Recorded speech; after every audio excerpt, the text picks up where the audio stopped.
एक बार की बात है, एक बार एक अध्यापक एक संपन्न परिवार के शिष्य के साथ कहीं जा रहे थे तो उस शिष्य को कुछ मजाक सूझी क्योंकि उसको रास्ते में किसी गरीब मजदूर के जूते दिखाई दिए।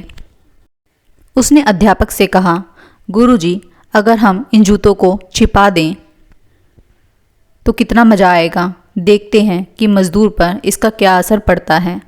अब उसको तो मजाक सूझ रही थी, लेकिन गुरुजी ने कहा, गरीब इंसान के साथ भद्दा मजाक करना अच्छी बात नहीं है। उसने कहा, क्यों ना हम इन जूतों में कुछ सिक्के डाल दें और देखें कि इसका गरीब मजदूर पर क्या प्रभाव पड़ता है। उन्होंने ऐसा ही किया। जैसे ही मजदूर अपना काम करके लौटा और उसने एक पाँव अपने जूते में डाला तो उसको कुछ कठोर महसूस हुआ। उसने अंदर हाथ डाला तो सिक्के दिखाई दिए। वह आश्चर्य में पड़ गया। उसने आसपास देखा लेकिन उसको कोई भी दिखाई नहीं दिया। वापस उसने दूसरा पैर अपने शूज़ में डाला और वापस उसको उसमें कुछ सिक्के दिखाई दिए।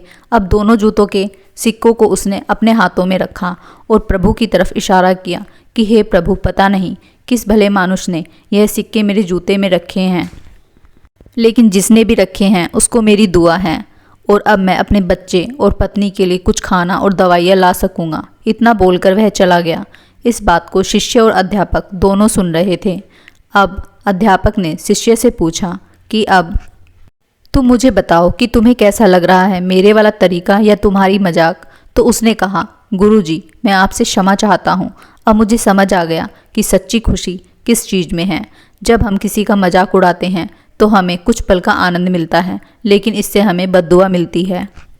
लेकिन हम अगर किसी की मुश्किल परिस्थितियों में मदद करते हैं और जिसको हम मदद कर रहे हैं उसको भी नहीं पता कि हमने उसकी मदद की है, लेकिन अंदर ही अंदर हमें पता है कि हमने उस इंसान की मदद की है, यही सच्ची खुशी होती है।